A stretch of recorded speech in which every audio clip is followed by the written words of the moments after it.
ఈరోజు విజయవాడలో అసెంబ్లీలో ఎస్టిమేట్ కమిటీ 2వ సెషన్లో మైనారిటీ సంక్షేమానికి సంబంధించినటువంటి విషయాలను రివ్యూ చేయడం జరిగింది. దాంట్లో చాలా వింత విషయాలు బయటకు వచ్చినాయి.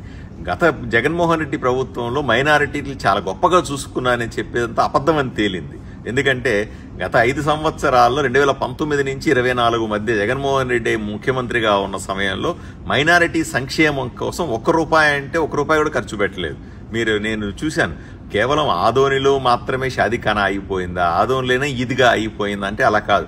రాష్ట్ర వ్యాప్తంగా ఉన్నటువంటి అన్ని నియోజకవర్గాలు ఎక్కడెక్కడైతే కడుతూ ఉన్నారో అన్ని చోట్ల షాదీఖానాలు జగన్మోహన్ రెడ్డి ఆపేశాడు. ఈద్గాల్ లాంటివి కానీ లేదా మసీదుల కాంపౌండ్ వాళ్ళు కట్టడం కానీ ఇట్లాంటివన్నీ కూడా ఆపేసిన సందర్భాన్ని ఈరోజు మేము చూస్తా ఉన్నాం.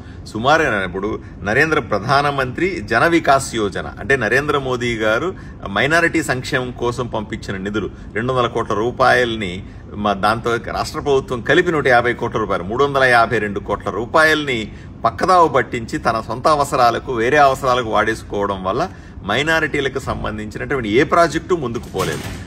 ఆదోనిలో మీ ఉదాహరణ తీసుకోండి. ఐఐటి కట్టాం, పాలిటెక్నిక్ కట్టాం, నరేంద్ర మోదీ ఇచ్చిన డబ్బులతో కట్టారు. అయినప్పటికీ కూడా దానికి కనీసం స్టాఫ్ని రిక్రూట్ చేసుకునే పరిస్థితిలో 5 ఏళ్లు జగన్మోహన్ రెడ్డి ప్రభుత్వం గడిపేసింది. ఇప్పటికైనా సరే దీన్ని ఎలా రివైవ్ చేయొచ్చు అని అడుగుతా ఉన్నాను. అధికారులని వెంటనే దాని మీద దృష్టి పెట్టమని చెప్పాను.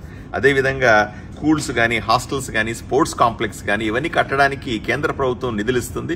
దానికి స్టేట్ గవర్నమెంట్ మ్యాచింగ్ గ్రాంట్ కూడా ఇవ్వమని ముఖ్యమంత్రి గారికి వినతి పత్రం ఇవ్వబోతున్నాం.